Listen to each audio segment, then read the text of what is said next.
Hey guys, it's wonderful to have you all here today. So if it's your first time here, we would love to have you guys stop by the Welcome Center at your back. We have a little gift for you guys, and we would be happy to answer any questions you guys have about the church, our family we have, or any ministries or anything like that. And also part of our worship is giving back to God in worship for all he's given to us. So if you're a guest, please don't feel obligated to give, but for those of you that are already prepared to give, our ushers will be coming up to hand out the plates. If our ushers can start doing that, that'd be great. So youth parents, hopefully your youth have been begging you to fill out the forms for our youth retreat because our deadline to fill those out is May 5th. I'm excited to go. Not excited to lose my sleep, but we're going to have fun. So you can sign up online or talk to Brian Manukduk. That's our younger Brian if you're trying to differentiate the two. Also, Grad Sunday is coming up soon, so we want to honor all our grads. So please let us know. We want to make sure we celebrate all of us. If you know someone in your family or our church family is going to be here that day, we want to have them all up celebrating. Also, we have a newsletter that is sent out every Thursday. If you're not getting those, we ask that you just let Lindy know, and we can get your email on there, just so you can know when I'll be up here next time embarrassing myself stuttering over these words.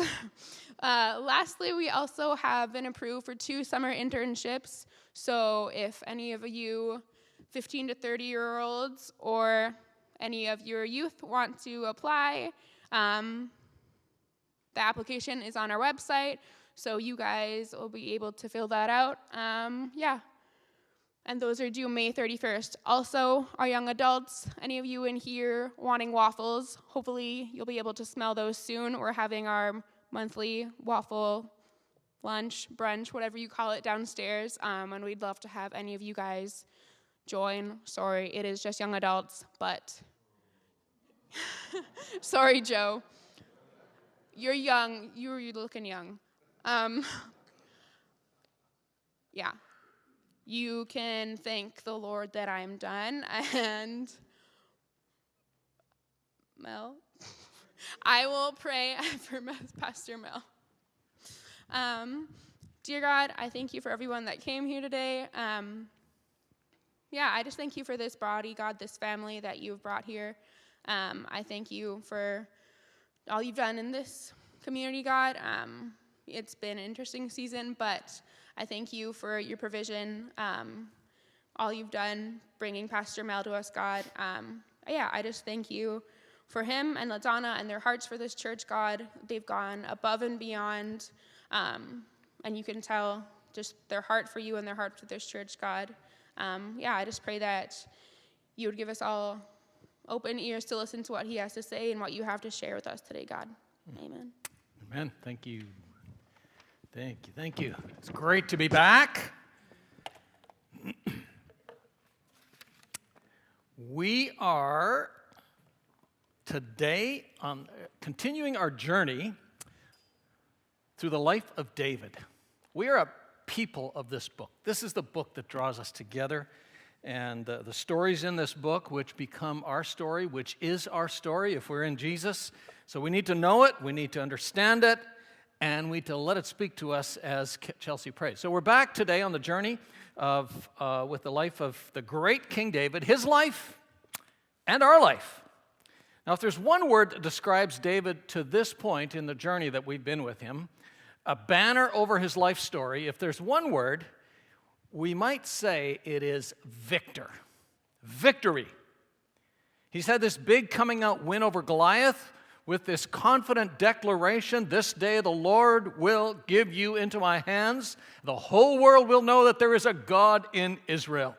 All those gathered here will know that it's not by sword or by spear that the Lord saves, for the battle is the Lord's, and he will give you into my hands." And it happened. And the people had a new hero. The streets of the cities were filled with people dancing and singing. Saul has slain his thousands, and David his tens of thousands. In everything he did, we read a number of times in chapter 18, he had great success because the Lord was with him.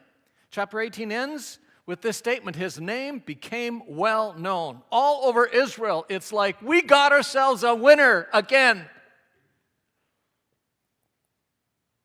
In everyone's mind, Victor is David's middle name. And that's his outlook. When you remember him by his life motto in chapter 16, verse 8, I have set the Lord always before me because he is at my right hand, I will never be shaken. Or like Paul says in Romans chapter 18, we are more than conquerors. When you see David as one of the big three in the story of the Old Testament, Abraham, Moses, and David, with David being the unquestioned GOAT, greatest of all time, you might think his life is one continuous victory parade.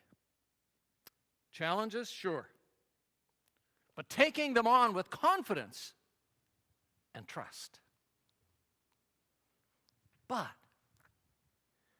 when it comes to David's lived experience, David's life is at least as much down as it is up.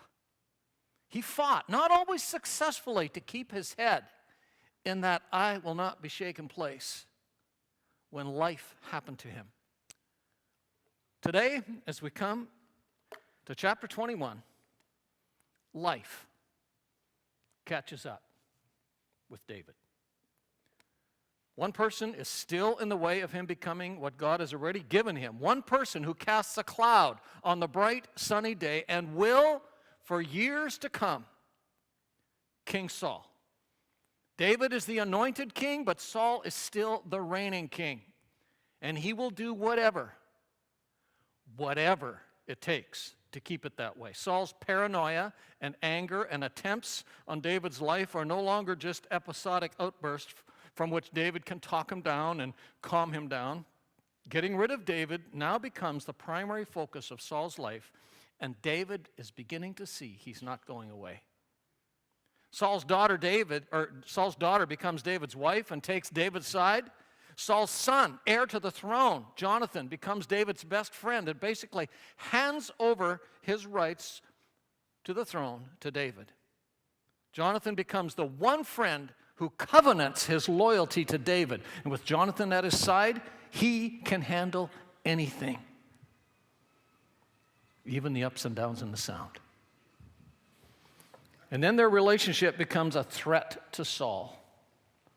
And Saul becomes a man obsessed.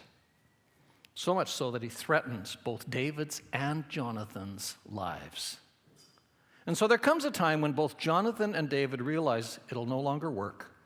Wicked Saul has it all figured out and will simply follow Jonathan to get to David. And so at the end of chapter 20 of 1 Samuel, we have this heart-rending, tear-producing parting. Chapter 20 of 1 Samuel, verse 41. After the boy had gone, David got up from the south side of the stone, bowed down before Jonathan 3 times with his face to the ground. Then they kissed each other and wept together. But David wept the most.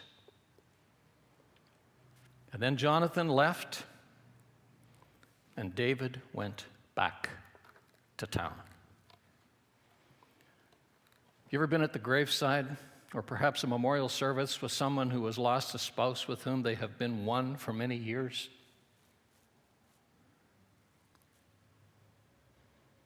Everyone else is leaving, and they're left standing, kneeling there, weeping, alone, not wanting to leave. That's the scene here. David's one teammate in a difficult life ripped away. David now has no sole teammate, no place to call home, no weapons with which to fight, and no food for himself and the few people who are with him. Life has caught up to him. And all the internal pressure to live up to that winner reputation, because of all the external expectations to be the man, suddenly becomes too much. We know that state, don't we? We even have a common metaphor for that state. David no longer has the energy to stay ahead of the big boulder he feels rolling down the hill behind him. With one big loss, it crushes him. Life catches up to him, and David enters into the real big V state. The victor label becomes too heavy to bear, and David enters the space called vulnerable, at risk, susceptible to seeing no way out, to allowing myself to be deceived, fall prey to decisions that will ultimately take me out, to reactive responses that, although they're understandable, explainable, actually just put us further in the hole. The space called vulnerable often begins with a big loss, a culminating loss. You been there? We all know the time-worn advice when a beloved wife or a husband dies: don't make any major decisions or moves in the first year. Why? Because we're at risk, vulnerable. Are you ready for the space called vulnerable? We all get there. Do you know what your points of greatest risk are? Or is the V word, vulnerable, the excuse I use after the fact to explain my less than stellar responses, my immediate knee-jerk reactions to a situation that threatens the way I want to experience life? Oh, I know it wasn't the best response, but you have to understand, I was at a vulnerable place. I was threatened. I was a cat in a corner, right? How do we respond when a sudden crash or a last straw event puts us in a vulnerable place? Several years ago, I was thinking through some of the stages of processing life after a crash, after being worn out, beat down, brought down. And it seemed to me that there are sort of 5 common natural phases. Number 1, there is reaction, desperation. Desperation to protect and preserve what we can, or to blame and attack somebody for what went wrong. Sometime into it, we get into a state of resignation. Now, not necessarily a healthy resignation. It's more of a throw in the towel, whatever, it is what it is place. We're forced to accept reality, but still there's a lot of excusing, blaming, avoiding, scheming, and it's still there. It's still there on our backs. If we want to be healthy about it, ultimately we do some deeper reflection, think about it deeper, in a bigger picture, and sometimes we have the ability to release and then rebuild. As I was processing all of this, it seemed to me that the biggest challenge we have as we become vulnerable is to learn to recognize our reaction patterns sooner, acknowledge it quicker. If we don't, we're going to dig the hole deeper, and we'll react in ways that we later regret, or at least we should regret, things that cause long-term damage to ourselves and to others, and sometimes we never truly get past that reaction phase. It's still there, waiting to come out. Now, David will eventually get into a healthy rhythm, but he does not begin there. Where does he begin? Well, he begins with that desperation reaction.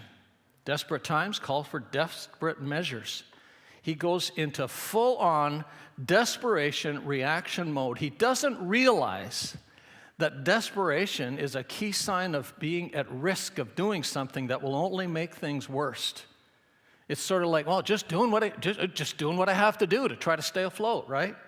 He does not start this journey well. Now, before we get into what he does, there's something else we need to put on the table. As we look at David, this man who's called the man after God's own heart,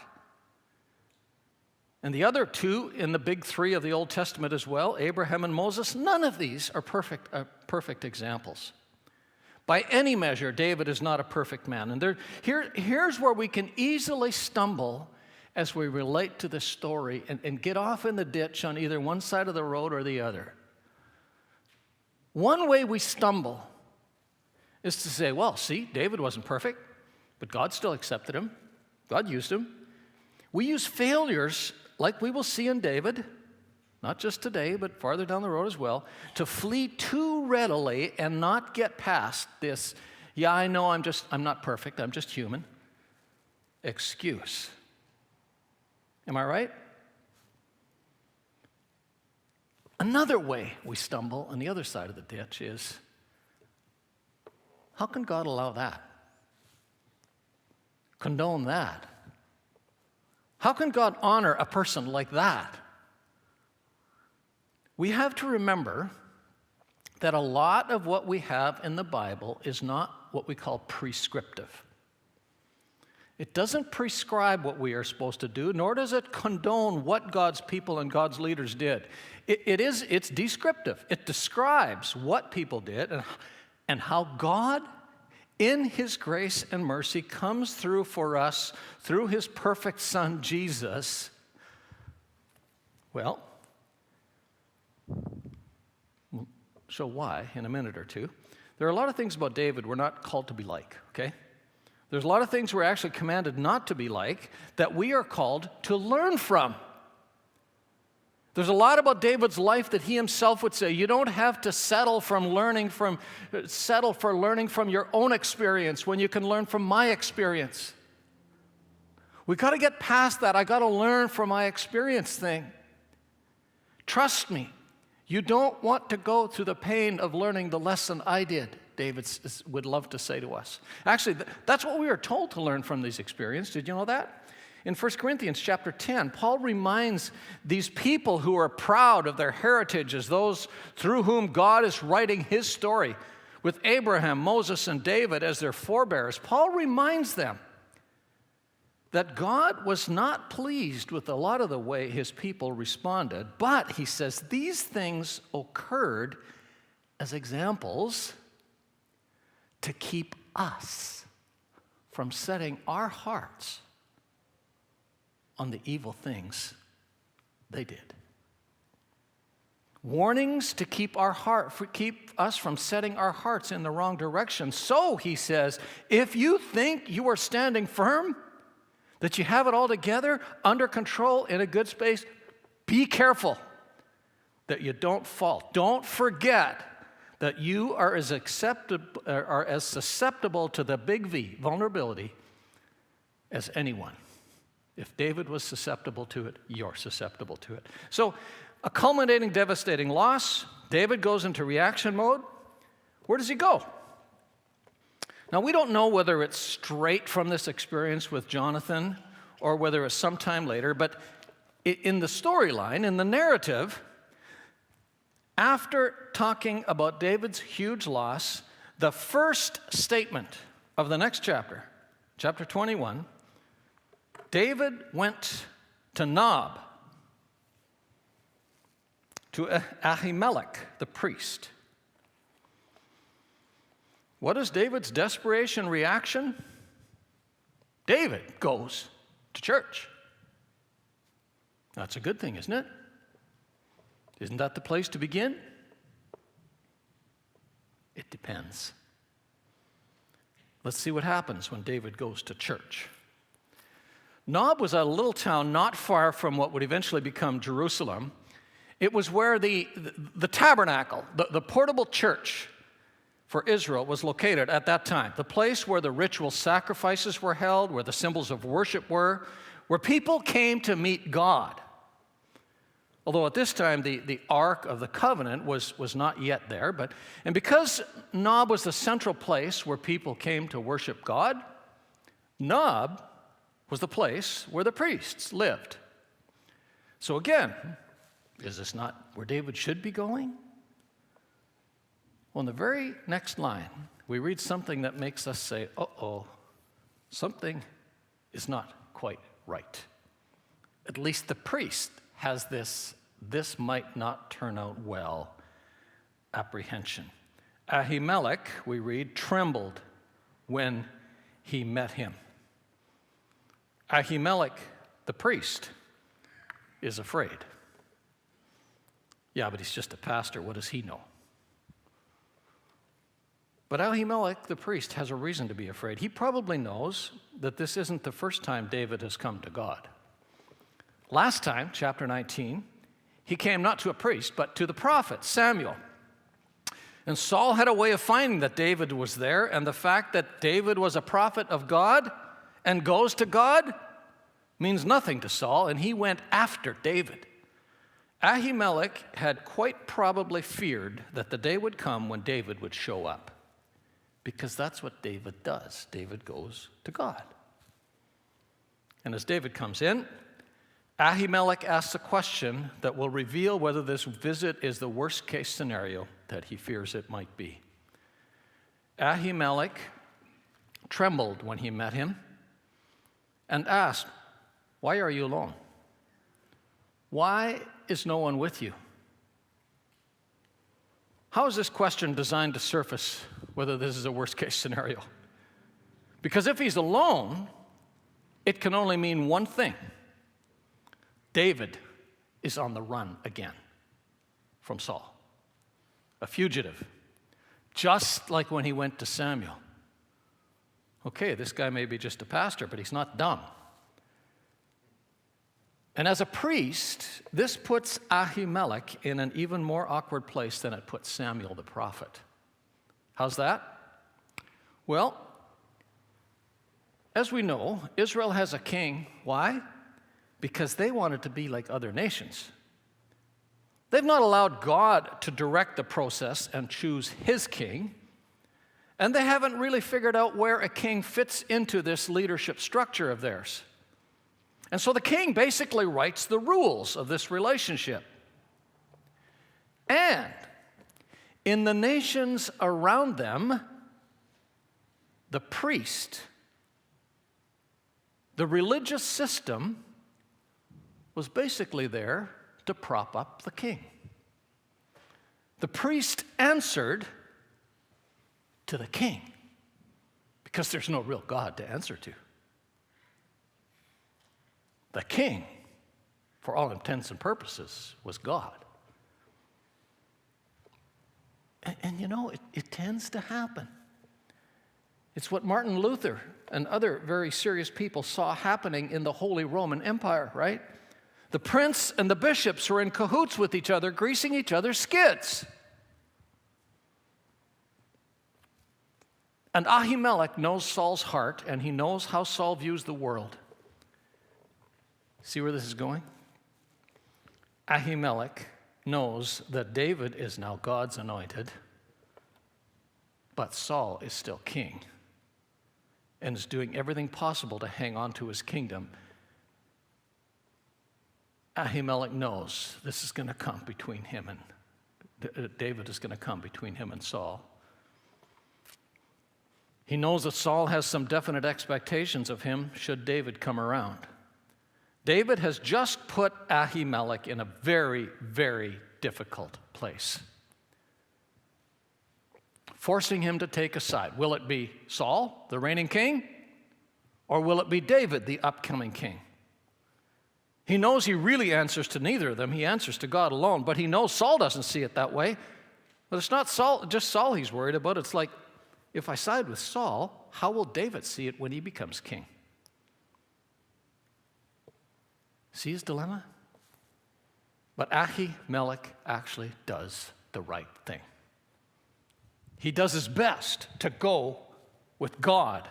And so clue number one that this coming back to church response may not be all pure-hearted love and pure-minded holiness before God is that Ahimelech smells trouble. Clue number two is David's answer to Ahimelech. David makes up a story. He tells a lie, a bald-faced lie. He knows what Ahimelech is really asking, and he says, no. I'm not running from the king. You can't tell anybody. It's top secret. But I'm actually here on a mission for the king. Verse 2, David answered Ahimelech the priest, "The king sent me on a mission and said to me, 'No one is to know anything about the mission I am sending you on. As for my man, I've told him to meet me at a certain place.'" David, is that really you? Remember what you said to Saul when Saul wanted to give you his armor to face Goliath? "The Lord who rescued me from the paw of the lion and of the bear will rescue me from the hand of this Philistine." David, do you really need to resort to lying and scheming and manipulating? But David's not thinking right. Vulnerability, leading to desperation, puts us there, right? David doesn't even give Elimelech a chance to think through his stupid response and ask a clarifying question. He's on a roll. Without even taking a breath, he takes it where he really wants to go. He does what we do when we come to church, what we do that makes coming to church a much less satisfying, much less helpful experience than it could be. David has decided, he's determined what it is he needs in church. David is the ultimate consumer. He decides what it is he needs from God. He knows that Ahimelech is in, so he frames his request, his demand actually, as something that comes from Saul. Clever, David, really clever. And he keeps on going with another lie. "Now then, what do you have on hand? Give me 5 loaves of bread, or whatever you can find." Now Ahimelech is in a real bind. David not only puts Ahimelech between him and Saul, he now puts Ahimelech between him and God. David knows there's food there. And he knows that according to God's law, it's food he can't have. It's not his. But the king sent the demand, right? But the priest answered David, "I don't have any ordinary bread on hand. However, there is some consecrated bread here, provided the men have kept themselves from women." So every week, a fresh loaf of bread was put on the altar. Bread that represented the presence and the provision of God. It's what Jesus picked up on and declared to be used for our ceremony we call the Lord's Supper or communion. That bread was consecrated. It was set apart for God. It could not be eaten by anybody until the week was over. Once a fresh loaf is put out, last week's bread could be eaten, but only by the priests. As if anybody else would want stale bread. Let the priests have it. No, that wasn't it. It was only for the priests because it was still considered to be set apart, holy. Ahimelech makes an on-the-spot decision. Is it because he's truly sympathetic to David? Does he feel pressured by David? Probably a bit of both. Okay, he says, if your men have kept themselves sexually pure, if they have kept themselves consecrated, since this is consecrated bread, I'll let them have it. Now, it might be tempting to think that Ahimelech is caving. He's rationalizing. But Jesus, as he's talking to the Pharisees about God's law and authenticity before God, actually affirms Ahimelech the priest's decision. He uses it as an example to show Ahimelech's wisdom, that he understands the difference between the spirit of the law and the letter of the law. Ahimelech is not just caving to David or to Saul. Ahimelech is actually using wisdom to be accountable to God. Whatever the consequences, he will do the right thing before God. Listen to David's response as he just keeps the lies coming. David replied, "Indeed, women have been kept from us as usual whenever I set out." That may or not have been true. We don't know. "The men's bodies are holy, even on missions that are not holy. How much more so today?" back to this holy mission he's talked about. He's reassuring Ahimelech, this is such a holy mission we're on, the king won't judge you. He will bless you. Ahimelech, you do this for me, you're going to get a raise, a promotion. So, verse 6.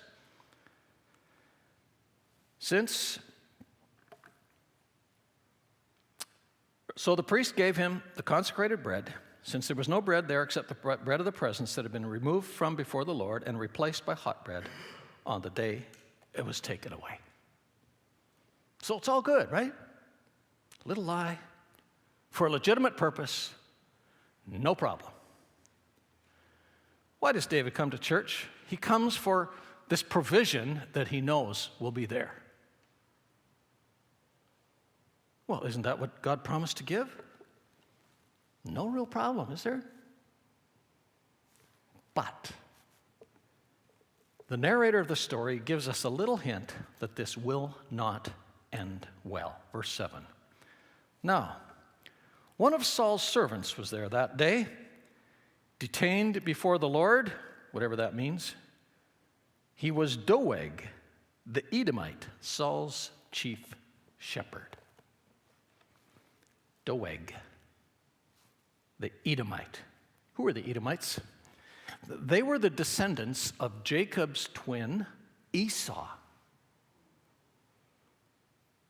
who were always, Jacob and Esau, at odds with each other, and it continued in their lines. The Edomites were a core group of people who are constantly trying to oppose what God is doing with God's people. Somehow this Edomite has become Saul's chief of staff. Uh-oh. How will this go for David? Can we say it's complicated? My, we make things complicated, don't we? There's no way this will end well, and as we'll see later, David knows that it can't end well. This is actually a moment, a clear signal for David to stop, regather, and come clean. But he doesn't.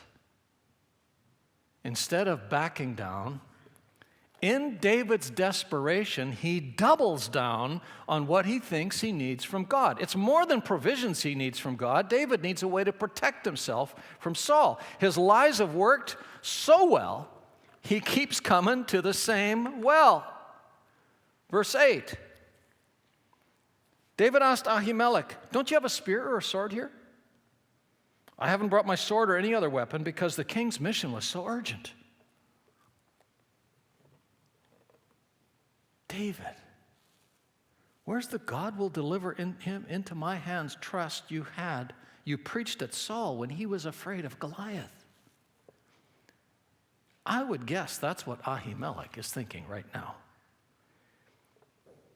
Ahimelech's been looking forward to the day a man of God takes over the throne. And this is what he sees in David. He can't really say no to David, but in what he tells David, I'm thinking Ahimelech is hoping David will see it himself. Verse 9. The priest said, "The sword of Goliath the Philistine, whom you killed in the valley of Elah, is here. It's wrapped in a cloth behind the ephod. If you want it, take it. There's no sword here but that one." Doesn't it sound like Ahimelech is just shaking his head and saying, "Really, David?" What do you think the author of this story is wanting us to be asking? I think the subtle message here is he's wanting us to hear him say to David, "David, you refused to take Saul's weapon to kill Goliath. Why would you need Goliath's weapon to protect yourself from Saul? David, where is your God will deliver him into my hand? Trust." Ahimelech is hoping David will say to himself, "What kind of message am I sending to the people God is giving me to lead?" That sword is where it is, in the house of God, to show that God is greater than his enemies, to show that you don't need it to defeat your enemies. David, David, David. By now it's clear, isn't it? David's desperation is leading him to justify things he would never have done. It's blinding him from recognizing what he's doing in his vulnerability. So, why is it we go to church? Really, what is it we think we need from God at church? My observation is that there are several common things we come to church for. Some of us come to church for a pump-me-up experience. Experience that will make me feel a certain way. We even know the feeling we want, right? Sometimes we come to church to be around build-me-up people. People that will make us feel good. Our biggest criticism of church is that the people there didn't give me attention. That shows what we came for, right?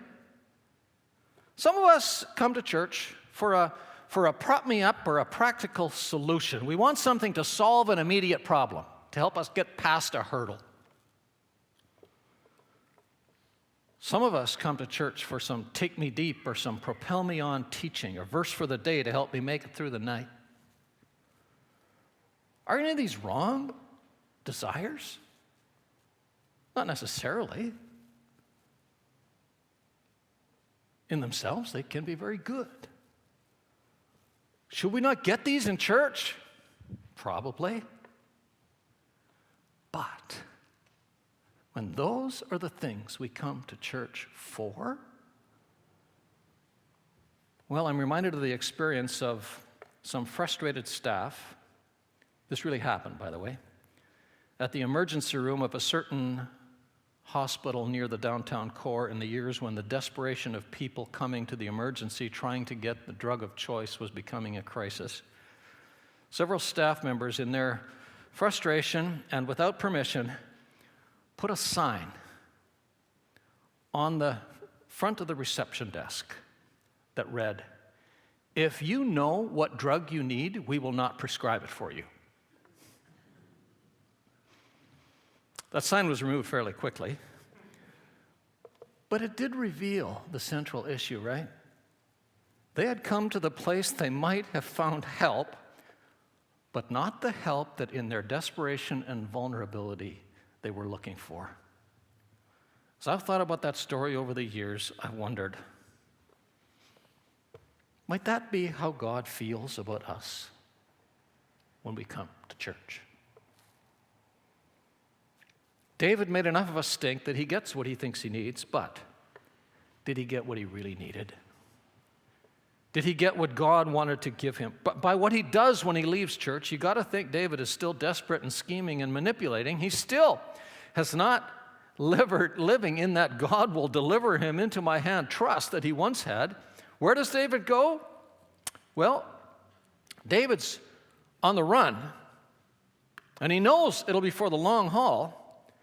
David, verse 10 of chapter 21 of 1 Samuel, that day David fled from Saul and went to Achish, king of Gath. Where's Gath? Gath is in Philistine land. David says to himself, who is Saul the most afraid of? It's the Philistines. Where would Saul never pursue me? Philistine land. And where in Philistine land would Saul certainly not go? Goliath's hometown. Gath is Goliath's hometown. How do they say it? The enemy of my enemy must be my friend, right? But David's just running into more problems. When he went to church, the priest smells something fishy. When he comes to Gath, the king's servants smell a rat. Verse 11, but the servants of Achish said to him, isn't this David, the king of the land? Isn't he the one they sing about in their dances? Saul has slain his thousands and David his tens of thousands? Okay, now David has a real problem. And he does the only thing he can think of. Verse 12. David took these words to heart and was very much afraid of Achish, king of Gath, so he pretended to be insane in their presence. And while he was in their hands, he acted like a madman, making marks on the door of the gate, letting saliva run down his beard. Achish said to his servants, "Look at that man. Is he insane? Why bring him to me? Am I so short of madmen that you have to bring this fellow here to carry on like this in front of me? Must this man come into my house?" Oh, David. At one point, the Philistines were afraid of you because of your God. God will deliver them into my hand. Trust, and now you just look like an idiot. He's groveling at the feet of the king whose champion he's already defeated to try to get protection from the king God has already anointed him to take over from.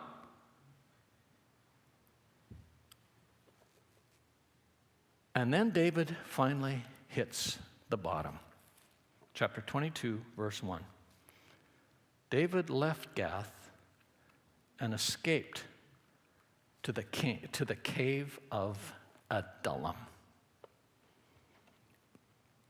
When the palace is your destiny, a cave is the bottom. But what happens in the cave? David discovers in the cave what he should have discovered in church. And it wasn't the church's fault. It was in that cave that David meets God. Which is why David should have gone to church. David went to church not to meet God. He went to church having decided in his desperation what it is he needs from God. But what he really needed was God. And in a posture of trust, he needed to let God decide what it is he really wants to give him. In this cave, David recognizes his true vulnerability, and he's moved in meeting God from reacting in desperation through stages of resignation, reflection, release.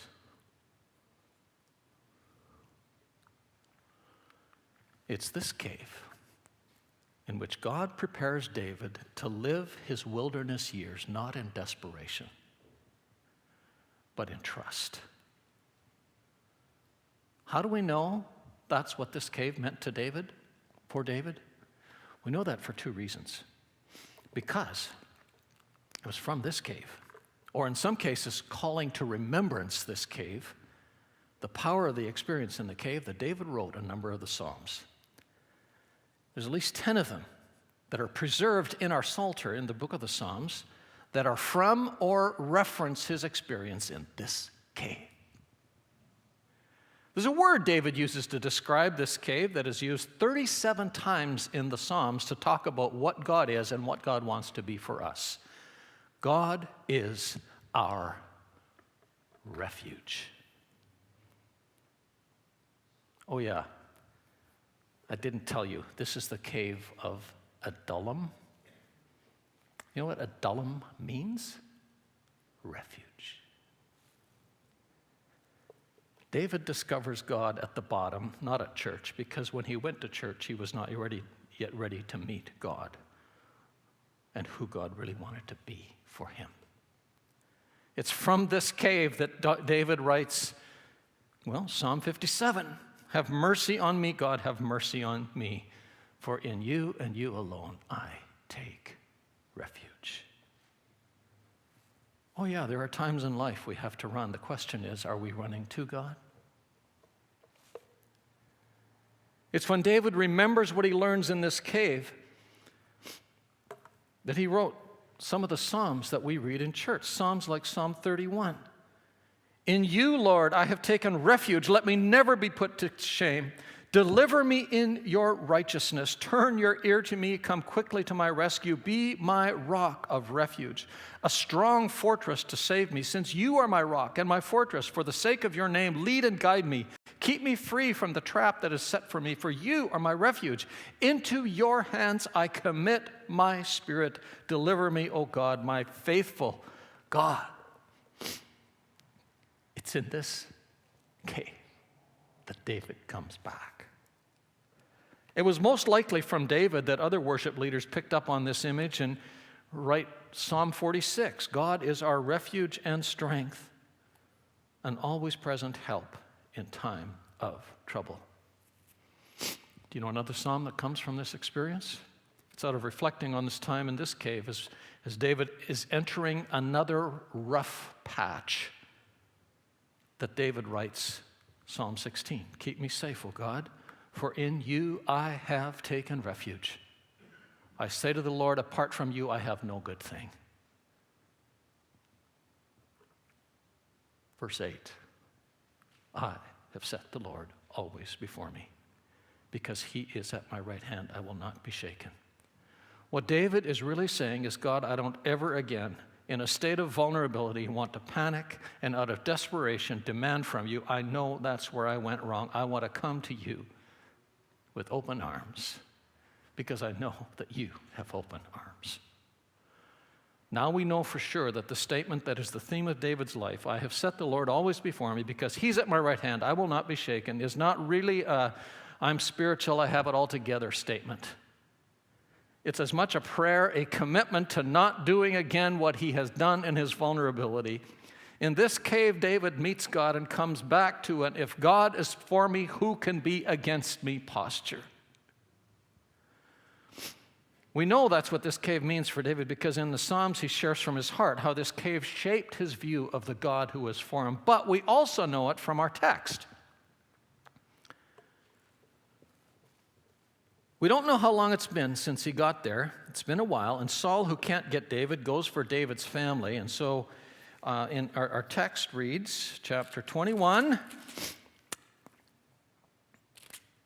or chapter 22, David left Gath, escaped to the cave of Adullam. When his brothers and sisters and father's household heard about it, they went down to him there. All those who were in distress or in debt or discontented gathered round him, and he became their commander, and about 400 men were with him.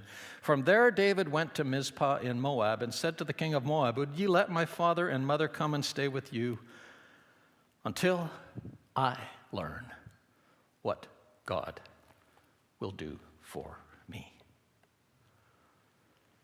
In the narrative, as this experience is recorded for us, these are the first words recorded by David from that cave. Until I learn what God will do for me. David has no longer decided what he needs from God, demanding from church what he needs from God. He's still running from Saul, and he will for many years, but he's no longer running in desperation. He is now once again running in trust. In this statement, David is recognizing, in my vulnerability and desperation, I panicked. I'm now back to a place of letting God tell me what I need, and until then, I'm going back to the cave. David's back to living as if there is a God in Israel.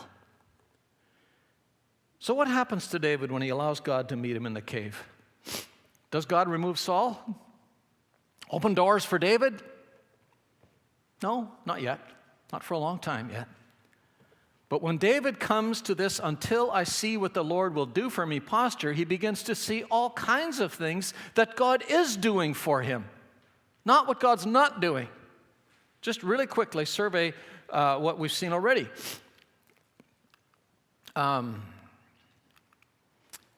He brings David's family to him.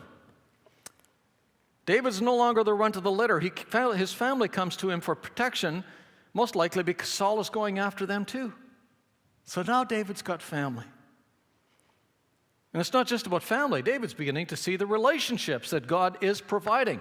A team who is going to be loyal to him. All those who were in distress, in debt, and discontent came to him.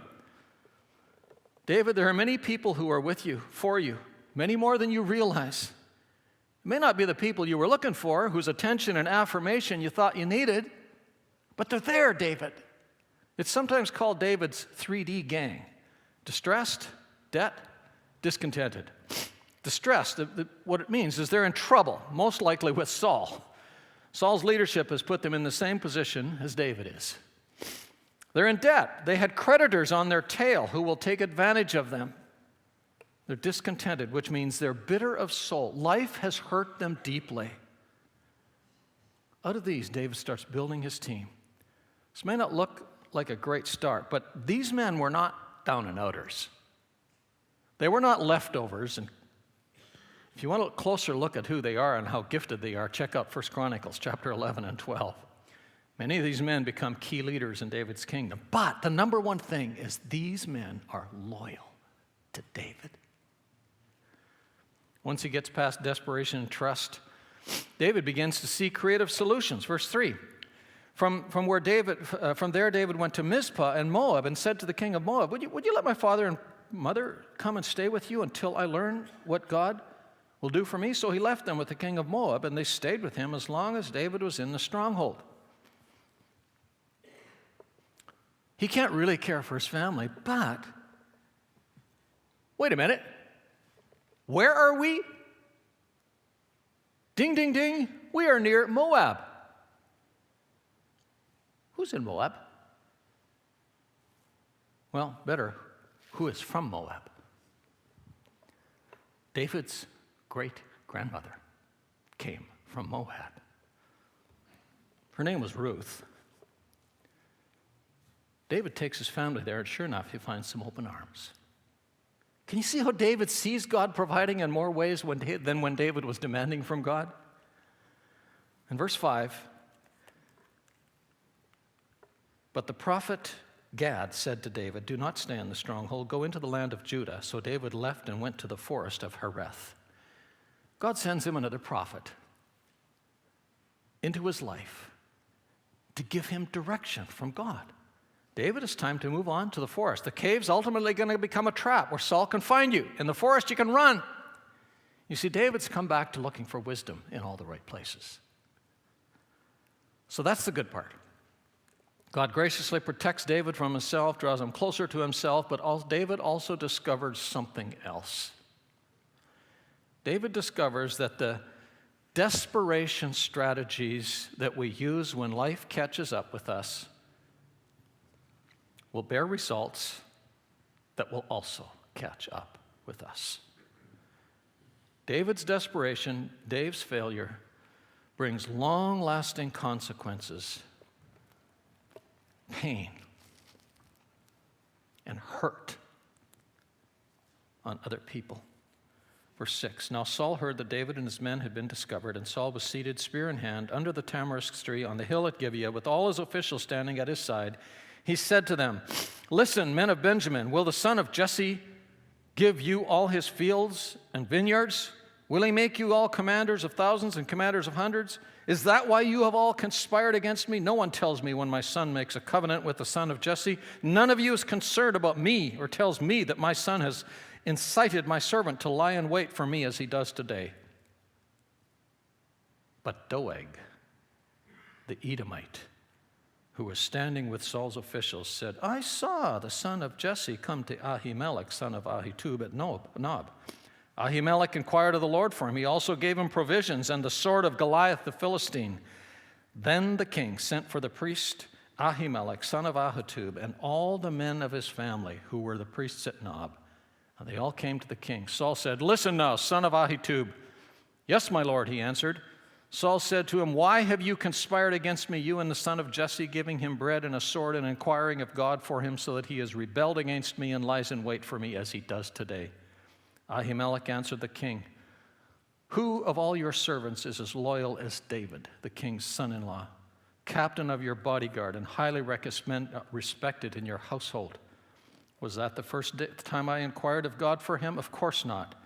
Let not the king accuse your servant or of any his father's family, for your servant knows nothing at all about this whole affair. But the king said, you will surely die, Ahimelech, you and your whole family. Then the king ordered the guards at his side, turn and kill the priests of the Lord, because they too have sided with David. They knew he was fleeing, yet they did not tell me. But the king's officials were unwilling to raise a hand to strike the priests of the Lord. The king then ordered Doeg, you turn and strike the priests. So Doeg the Edomite turned and struck them down. That day he killed 85 men who wore the linen ephod. He also put to the sword Nob, the town of the priests, with its men and women, its children and its infants, its cattle, donkeys, and sheep. Sometimes God doesn't protect us from ourselves, but the sadder thing is God doesn't always protect others from experiencing the consequences of my failures. I don't know what to say about this, other than to say it grieves me when I hear someone say, "It's my life, I have to do this for myself, it's nobody else's business." Folks, everything we do, everything we say impacts others. And as my mother used to say, the chickens will come home to roost. No, life wasn't fair to David. But when we feel like life isn't fair to us, we are in grave danger of making choices that will make life hell for others for years to come. There's a lot we could say about when we've been hurt by others' actions, and we talk about those things sometimes. But this is a story about David and Saul. So we're going to spend a little time talking to those of us who know that we have hurt others with our actions, because that's where the story takes us. Oh yeah, we all make mistakes. Leaders make mistakes. But David does what Saul never does. David owns it fully and publicly, and does what is in his power to make amends. Verse 20. But one son of Ahimelech, son of Ahitub, named Abiathar, escaped and fled to join David. He told David that Saul had killed the priests of the Lord. Then David said to Abiathar, "That day when Doeg the Edomite was there, I knew he would be sure to tell Saul." That's how we know that David knew. "I am responsible for the death of your whole family. Stay with me. Don't be afraid. The man who wants to kill you is trying to kill me too. You will be safe with me." What does David do? David takes personal ownership for their death. He didn't kill them, Saul did. But David said, "It was me." He does not blame his circumstances. He owns it fully. I am responsible. He looks them in the eye and says it. Number two, he takes responsibility to care for the survivors. His group is suddenly getting bigger, more mouths to feed, more people to move around, a bigger group target for Saul, but no matter. This is my responsibility. And number three, we're not going to go into it, it goes into the next chapter. David goes deeper into this waiting on God posture. So, wrapping it up. How's life catching up to you? How have you been responding? Will you ask yourself, am I making the most of my life is catching up to me moment? Number one, am I growing? Am I growing in catching my reaction mode sooner and not excusing it? Number two, have I owned the damage I've caused to others? Or am I still living with that hanging over me?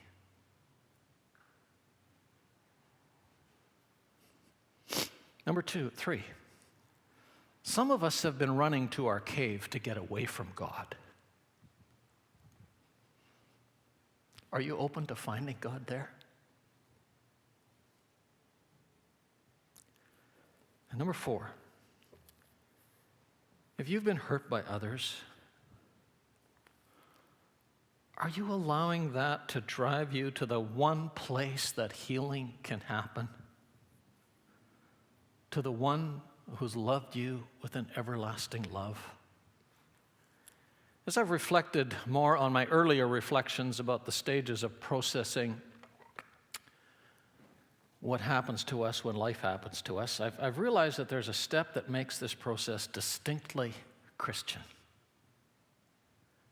that makes it the better story, that makes it truly empowering, way better than a nobody's perfect God understands. That is so unempowering. The basic call of the prophets in the Old Testament, the invitation and command of God was to return. Return. Return to me and I will restore you. Oh yes, God understands, and that's why he provides a way back.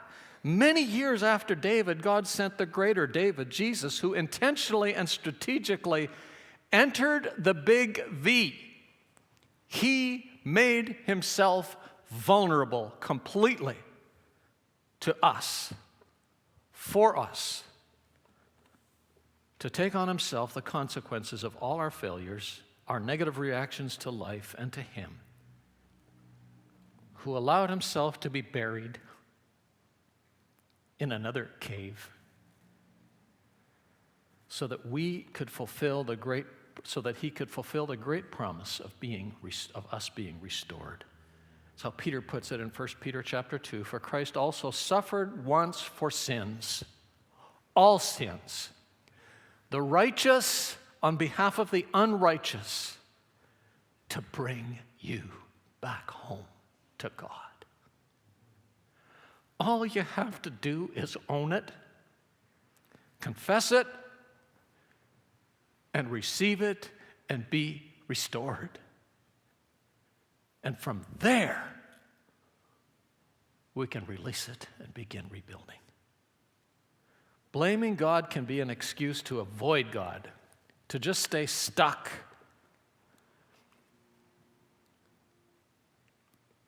Will you let it point you to God and drive you back to God? And by the way, don't be afraid of a cave. It could be God saying to you, it's amazing what you find in a church or in a cave when all you really want is me. Right? God's invitation is in church, is won't you come back home to me?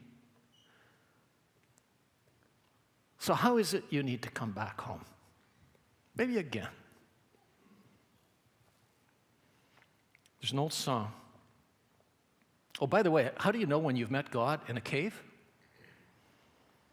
Because you have a longing to come to church for the right reasons. That's what a number of the Psalms are about, right? We read one, Psalm 84. There's an old song, though, that's been recycled. Worship team, why don't you come forward? Old song that's been recycled again, and we love to sing it. Lord, I need you every hour. Do you know where that original song came from? It was written from a cave-like experience, actually. It was written by a stay-at-home mom doing her daily and demanding duties with a brood of kids with no one to connect with for meaningful adult conversation. She came to a point of realizing that the only thing that made her life meaningful and would make her the person she wanted to be was not to set goals and achieve them, not to find something to do to show she was more than just being a mom. She simply needed God. And through this story,